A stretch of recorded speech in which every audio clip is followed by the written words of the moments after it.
দেশের সরকার যিনি, তাকে উদাত্ত আহ্বান রাখতে চাই, আপনি গাজার মুসলমানদের পাশে আর্থিকভাবে তাদের পাশে দাঁড়ানোর ঘোষণা দিয়ে দেন।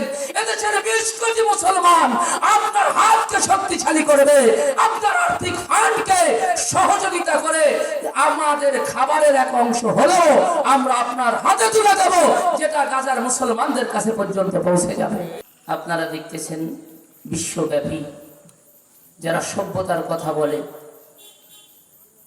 যারা মানুষকে সভ্যতার কথা শোনায়, তারাও আজকে অসভ্যদের পক্ষ নিয়ে ওই ইসরায়েলি মুসলমানদের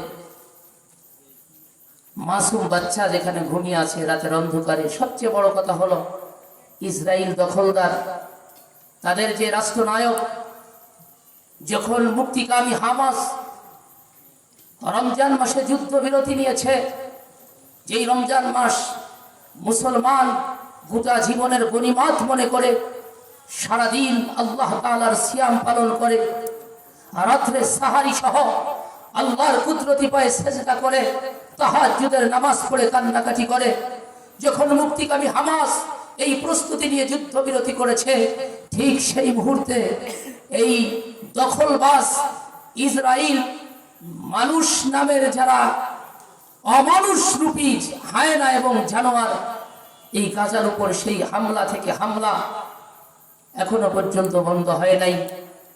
আমরা অন্তত এতটুকু করতে পারি, ইসরায়েল এবং ইসরায়েলের দোসর যারা, ইসরায়েলকে যারা সমর্থন জানিয়েছে, আমেরিকা ভারত সহ শুধু ইসরায়েলি পণ্য নয়, আমাদের ইমানি দায়িত্ব হলো এই ইসরায়েল সহ ইসরায়েলকে যারা সমর্থন করেছে তাদের প্রত্যেক দেশের প্রত্যেকটা পণ্য ইমানদার এবং মুসলমান হিসাবে আমাদের বয়কট করা।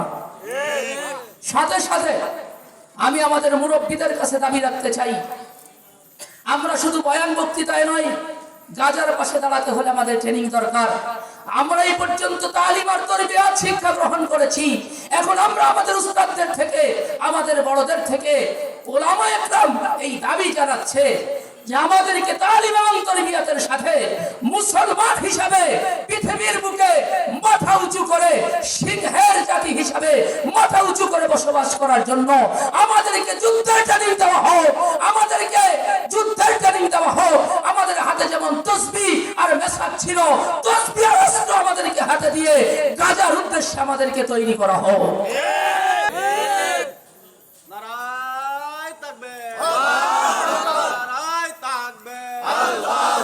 সম্মানিত উপস্থিতি,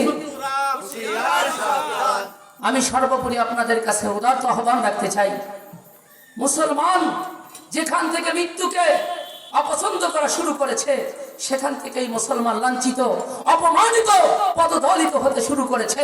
কোরআন আর হাদিস বলে, আরে মৃত্যু তো অপছন্দের জিনিস না, মৃত্যু তো কামনার জিনিস, মৃত্যু তো বাসনার জিনিস। আরে শাহাদাতের মরণ, মরণ তো একদিন হবে, কিন্তু সর্বোত্তম মরণের নাম হলো শাহাদাতের মরণ।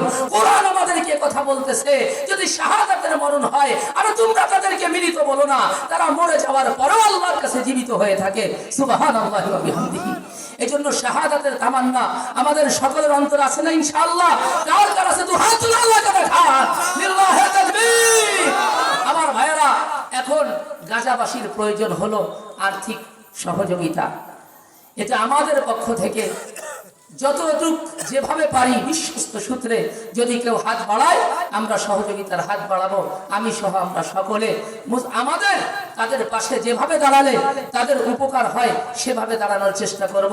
যে কথাগুলো বলেছি, সর্বপ্রথম আল্লাহ পাক আমাকে, আমাদের সকলকে এই বুঝ দান করেন। প্রত্যেকটা মুসলমানের অন্তরে এই জিহাদের জজবা, জিহাদি তামান্না, জিহাদি প্রেরণা আল্লাহ তাআলা দান করেন। মৃত্যুকে অপছন্দ নয়, শাহাদাতের তামান্না নিয়ে সামনে যদি বাড়তে পারি, ওই বদরের মতো আল্লাহ তাআলা ফারিস্তা দিয়ে মুসলমানদেরকে সাহায্য করবেন। আল্লাহ তাআলা এই প্রতিশ্রুতি দিয়েছেন, ওয়াদা করেছেন। নাসরুম মিনাল্লাহি ওয়া ফাতহুন কারীম। আসসালামু আলাইকুম ওয়া রাহমাতুল্লাহি ওয়া বারাকাতুহু।